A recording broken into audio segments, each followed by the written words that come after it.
Welcome to Nandyal news 9 బులెటిన్లో ముందుగా headlines చూద్దాం.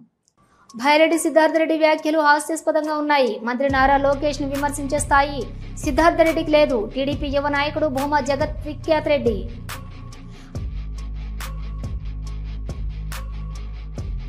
నంద్యాలలో చోరీకి గురైన 6 లక్షల విలువ చేసే ట్యాబ్లను రికవరీ, ముద్దాయిలు అరెస్ట్. డీఎస్పీ మందా జావలి వివరాలు వెల్లడి.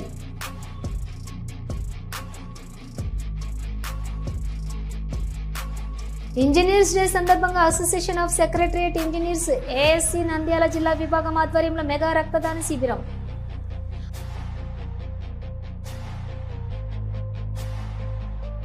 పాణ్యం జగనన్న కాలనీలో రోడ్లు, వీధిలైట్లు లేకపోవడంతో అవస్థలు పడుతున్నామని జిల్లా కలెక్టర్ ప్రజా పరిసర వేదికలో ఫిర్యాదు చేసిన కాలనీ వాసులు. విద్యుత్ ఉద్యోగులు, కార్మికుల సమస్యలు పరిష్కరించుకుంటే ఆందోళన తీవ్రతరం చేస్తాం. నంద్యాల జేఏసీ నాయకులు నిరసన వ్యక్తం.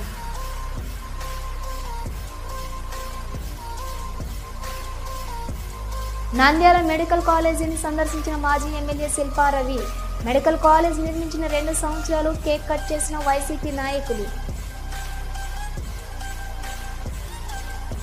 మహానంది క్షేత్రంలో దసరా శరన్నవరాత్రి ఉత్సవాలు. ఆహ్వాన పత్రికలను శాస్త్రోక్తంగా పూజించి ఆవిష్కరించిన దేవస్థానం పండితులు రవిశంకర్ అవధాని. నంద్యాల జిల్లాలోని ఆటో కార్మికుల సమస్యలను పరిష్కరించాలని ప్రభుత్వం, వీరిని ఆదుకోవాలని కలెక్టర్ కార్యాలయం వద్ద ధర్నా నిర్వహించిన ఏఐటీయూసీ నాయకులు. నంద్యాల మెడికల్ కాలేజీని ఎవరూ ట్రిపుల్ పద్ధతిలో తీసుకోవట్లేదు అని స్పష్టం. మాజీ ఎమ్మెల్యే శిల్పా రవిపై ఫైర్. టీడీపీ నాయకులు భూమా విఖ్యాత్ రెడ్డి.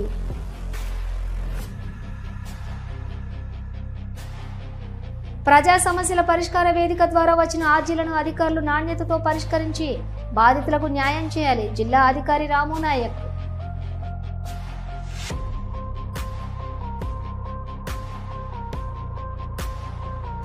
ఆళ్లగడ్డ టీడీపీ యువ నాయకుడు భూమా జగత్ విఖ్యాత్ రెడ్డి నంద్యాల జిల్లా టీడీపీ పార్టీ కార్యాలయంలో ఏర్పాటు చేసిన విలేకరుల సమావేశంలో మాట్లాడుతూ టీడీపీ ప్రభుత్వం చేస్తున్న అభివృద్ధి పథకాలు చూసి ఓర్వలేకని వైసీపీ నాయకులు తప్పుడు ప్రచారాలు చేస్తున్నారు.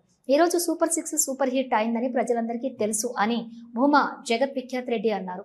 భైరెడ్డి సిద్ధార్థ రెడ్డి మొన్న మిథున్ రెడ్డిని కలవడానికి వెళ్లినప్పుడు నారా లోకేష్ ఎదుగుదలకు అడ్డుపడుతున్నాడని మిథున్ రెడ్డిని అరెస్ట్ చేపించారని మాట్లాడిన మాటలు వింటే ఆహ్లాదకరంగా ఉందని అన్నారు. భైరెడ్డి సిద్ధార్థ రెడ్డి, నీకు లోకేష్ అన్నను మాట్లాడించేంత స్థాయి కాదు. నీ స్థాయి ఏంటో తెలుసుకుని మాట్లాడాలని, నువ్వేదో నీ భాషలో మాట్లాడితే ఇక్కడ చూస్తూ ఊరుకునే వాళ్ళు ఎవరూ లేరని, మా భాషలో మేము మాట్లాడాల్సి వస్తుందని భైరెడ్డి సిద్ధార్థ